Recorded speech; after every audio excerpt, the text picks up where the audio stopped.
Hello people of YouTube and welcome to the monthly review of May 2024 and also welcome to an ever emptier house. Started with our bookshelves, now the kitchen island, Signe's desk is on the Norwegian equivalent of Craigslist, our sofa bed should be gone in about a month and a half as well because, as you might remember from last month, we are moving in the middle of July. We've got 2 vans lined up to drive all of our shit south, but you know, the less stuff we have, the less risk we run of not being able to fit something and having to bin it. So we've gotten rid of a bunch of furniture, we've done a pretty substantial cleanup of the just stuff we don't use, we've gotten rid of about a third of all of our clothing, and now we're just looking forward to the summer and finally getting this move started. In the meantime, let's rewind and have a look at all the stuff that happened in May. Starting, I think, on the 1st of May with a motorcycle ride, because the motorcycle season is finally in full swing again. This motorcycle ride I did around Jonsvannet, which is the big lake that supplies all of the region with fresh drinking water. The total ride around the lake takes about 30 to 40 minutes thereabouts, and it's only 7 minutes from our house to get there. So it's the perfect after work ride for me. Now, as usual, during this ride, I once again was an idiot and forgot one of the moving parts of recording myself while motorcycling, because I did actually talk in my helmet, which is why you can see me gesturing with my left hand constantly, because I'm a very visual talker. So too on the motorcycle. Unfortunately, the part that I forgot this time was the battery inside of the audio recorder that was connected to the microphone that was inside of my helmet. So no audio for me. Unrelated to that, what do you think of the footage? I think it looks really crisp, and that is not because I got a new GoPro or anything, but it's because George and I discovered a new post-production tool called Topaz Video AI, which is indeed a video generation AI tool, but it's not generative AI in the way that we think of when we talk about ChatGPT or Midjourney or whatever. All that Topaz does is analyze the very real footage you feed to it, whether that's footage you've shot or archive footage from the 1920s, and add real fake detail, which conceptually is a little bit confusing, but it works fantastically. Because paired with the image stabilization it does super well too, it can make the footage from our GoPro Hero 5 that I've been using to show off some of the Norwegian landscape by motorcycle look like a modern camera. Even though it's a GoPro that's 8 years old, doesn't have any stabilization by itself in 4K, and just sort of looks mushy and gross when you look at it by itself. The only downside is that Topaz is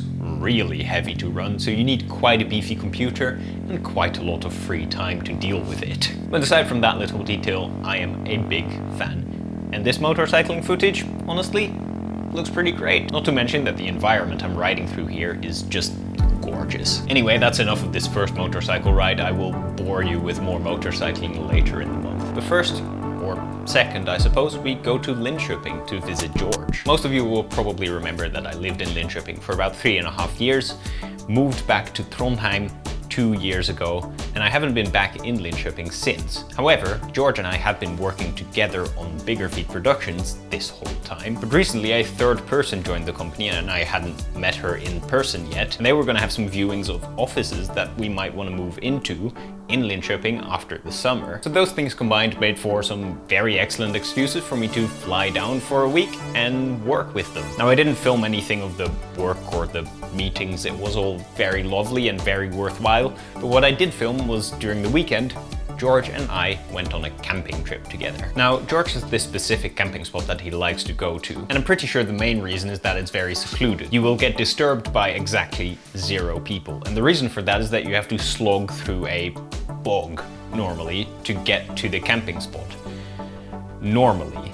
However, this time, the water in all of Östergötland seemed to be about 30 centimeters higher than normal. So what we had to do was slog through knee-deep water to get there and check ourselves for leeches when we arrived. However, having indeed arrived leech-free, we set up camp and were indeed disturbed by absolutely no one. So for 2 days we had a fire going, we cooked weird, nice camping food, we talked about Bigger Feet and many other things, flew the drone around a bit, enjoyed the sun, enjoyed a thunderstorm in the distance, and just had a really delightful time. It was also my first time testing my new tree tent properly, and with some non-factory recommended alterations to the Rainfly, because it was a bit fluttery when I tested it the first time, it's genuinely really good. To sleep in it feels a little bit like you're huddled up in a cocoon. It's not as enveloping or dangly as a hammock would be, but you still sort of fall into the fabric of the tent when you put your weight into it. And it's just sort of cozy. Also, when you put your weight into it, the Rainfly doesn't actually move down with the rest of the tent, so you can see out from underneath. So you're sheltered from the rain, you still have the view of your campsite around you, which in the case of the thunderstorm that pulled by during the second night was really cool. I could see the lightning happening in the distance while being sheltered from the rain. Anyway, hopefully much more of that is coming in the future, not just the camping of course, but the me going to Linköping to work together with the people I work with. I genuinely had a really good time.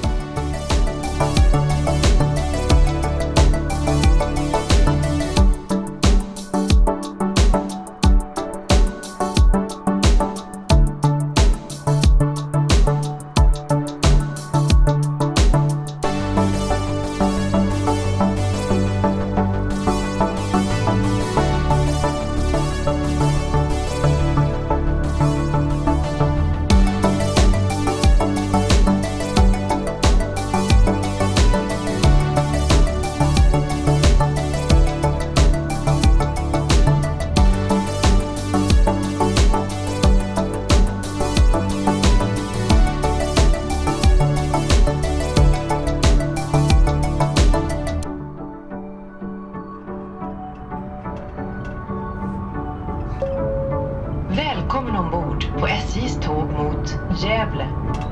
Tåget gör uppehåll i Norrköping, Södertälje Syd, Flemingsberg, Stockholm Central, Arlanda, Uppsala, Tierp med slutstation Gävle. Trevlig resa. We are about to ride into some deep dark woods. We are sort of coming up to Hilvana, except we are riding right past it. Hilvana is right up there. I am looking for places where Saga and I can go camping. It surprises me that I haven't seen anyone here. I expect it because it is like 22 degrees, which never happens except for this 1 week in May. I expected a lot of people to be like walking their dogs or whatever. Or at least be going out for hikes here. But I guess because tomorrow is the 17th of May, which is Norway's national holiday, so maybe everyone's just out shopping and doing preparations for that, I'm not sure. That said, what we are gonna do is not that, because one of we is in Sweden at the moment, which is really coincidental, because I was in Sweden just a few weeks ago. Now Signe is in Sweden, and tomorrow, on the 17th of May, on Norway's National Day, she has a Taylor Swift concert. She's going to the Eras tour. So tomorrow, I want to go camping, and to that end, I want to scout a place where I can just drive to with the car, because I'll have Saga, so I can't go camping on my own. Which means that I need to bring the big tent and Saga's camping supplies. Now, which way do we think this guy's gonna go? I want to go to the right, and I would love it if this guy didn't. Haha. Thank you, gods of riding. Isn't that just fucking gorgeous? There are quite a few people here by the looks of it. I don't think this would be a very suitable place for me and Saga to go camping, even though it looks stunning. It's always fairly busy here, I think, so I'd rather avoid it because I'd like Saga to not be stressed while we are out in our tent, because that stresses me out, and that is the opposite of the point. I upgraded my brakes, as I said I was going to do at the start of the month, and they are fabulous, especially the front brake is so much better now than it was. This line used to be rubber. Now it is braided steel, which means that it expands less in and of itself when you pinch the brake lever. So more of the power of your pinch motion goes to the actual brake discs, or brake calipers, I suppose. which means that you have a lot more feel and a lot more bite early on in the stroke of your brake lever, which means that you can brake not necessarily harder, but more confidently. Here is where we turn to the right, and from there on in, it is unknown territory to me. I might just stop every now and then and wander off and have a look over some ledges to see if any place is particularly suitable. This is all a little bit overgrown, which is not ideal. There's some sort of meadowy bits there that look vaguely suitable. Just gonna pull over here and have a look over this ledge. Can't really tell what's going on down there. That's close to a cabin though. What I actually think is at some point we'll get to a farm, which we'll sort of ride through, and then at the end I think there's this sort of open space at the end of the road. But I don't know what condition that road is going to be in at that point. And there's a gate. And that one, unfortunately, wasn't marked on the map. Oh well. So, no camping for Saga and me up there. I think I'm not going to be able to go anywhere here. I think the point of these trails is that you can hike them, but you aren't permitted to actually ride or drive. Gate. So, around we turn. Yeah, I have one more idea actually, but it's a bit of a faff to get to with a car, because the roads are even narrower and more two-tracky than this here. No, what we're about to do actually is cross a dam across a bit of lake here, and then have this little two-tracky section that I want to check out. Oh yeah, I remember this. This actually becomes proper two-track, which is cool. So we will take it very slow because this is very bumpy, as I recall. The problem is that our tent is quite large, so I need some flat ground to really put it on. That's another car. That's Dutch people. Oh, that's hilarious. Of course there are some Dutch people here. They found a good spot for themselves though. If you have a camper van, this is excellent. I assume what they've done, if I remember rightly, there's quite a big sort of open space that we'll be coming up to now. They'll probably have ridden or driven down here. We're almost there, I think, and then just turned around and turned back, because there's no way in hell that they could have turned their big old camper van around. That could be a good place. Ooh, this is real mucky. Hello. Not so sure I want to be doing this.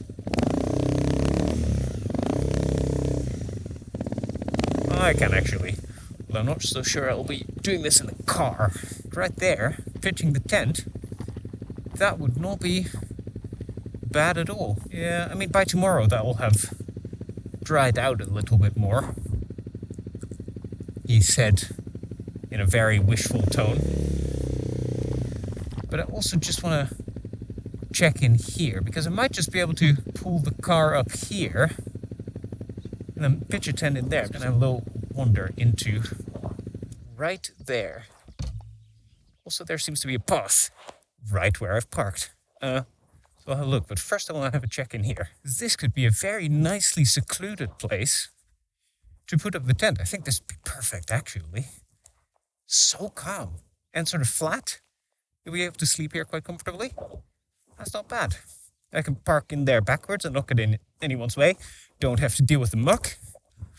I think we found a candidate, but for now, I think the sun is going to go down. That's quite pretty, the sort of sun hitting the treetops, but nothing else. Yeah, I think let's see what I decide and go to tomorrow. Right, so the place I rode around yesterday, I am indeed back. This is it. The car's over there now. I was very happy that we didn't meet anyone, because that would have been absolutely miserable on these small two-track roads. Got a dog. She's having a sit, weirdly enough. Either she's gotten herself stuck or she's actually reasonably calm, which would be unique, to say the least. Anyway, I've got some branches to clear and a tent to pitch. But after that, I think we'll do some hiking and let Saga go for a swim. Saga does need to cool down because the car was very warm. Our air conditioning is broken, so we'll need to have that looked at some point. But we'll cross that bridge when we get to it. First, pitching a tent.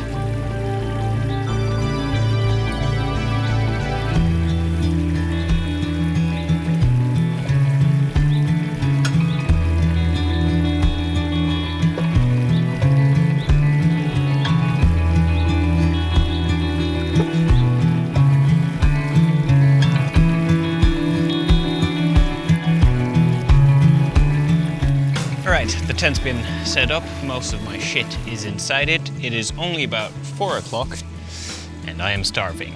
I only have one sort of big meal packed. I'm only gonna stay here for one night and I don't want to eat that yet.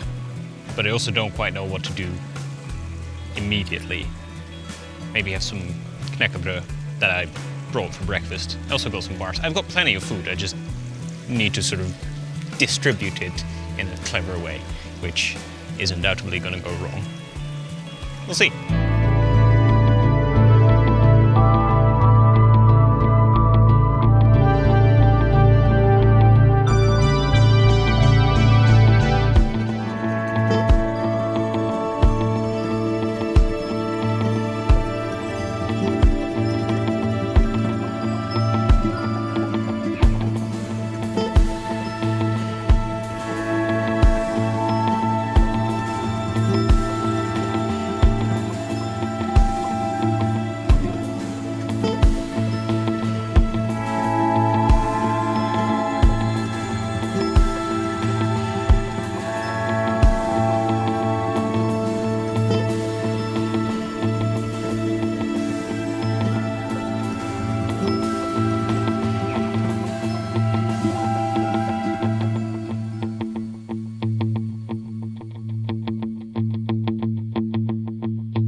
It is now the next morning and Saga and I slept pretty well, would you say?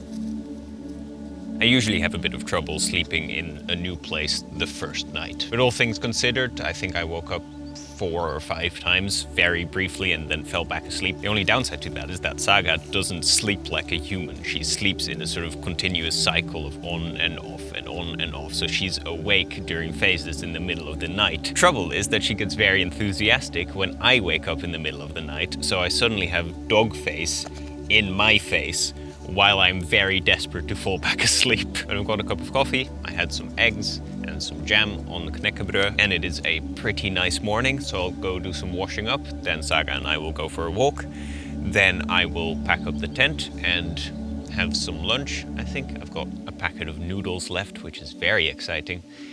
And then at about 1 or 2, it's about 10 o'clock now, I think I'll head back home, because I've actually got some client work to do, which is deeply exciting, and also this is now wildly overexposed. On an unrelated note, I am very happy that I do not get hay fever, because there are enough pollen everywhere to kill an elephant. Anyway, this was absolutely delightful, and I hope to do much more of this in the coming summer season.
At this point I don't even really remember what the last section of the monthly review was. So I'm not going to make reference to it. Instead, I'm going to stand here and enjoy this view as we say goodbye to the monthly review of May 2024. It was a odd one. I traveled to Sweden, which was entirely unexpected, did quite a lot of camping. We actually went camping again in the same spot I was at last weekend, but this time Signe joined me. What didn't join me was an SD card for the camera, so there's just no documentation of that whatsoever except for whatever Signe posted to Instagram. Anyway, I am out for a little ride, taking some photos of this here view and the motorcycle and stuff, and just generally having a delightful time. Now I'm gonna head back down. I saw a very large group of hikers head down the same path that I am about to head down, which I'm sure won't be annoying to them at all. But we'll see. I hope that I can keep my bike sort of quiet as I pass them. Anyway, thank you so much for watching the monthly review of May 2024. I'll see you in the June one. There's a lot of stuff happening. Thank you very much for watching. Don't forget to push all the positive buttons down below, and I'll see you in the next one. Ciao!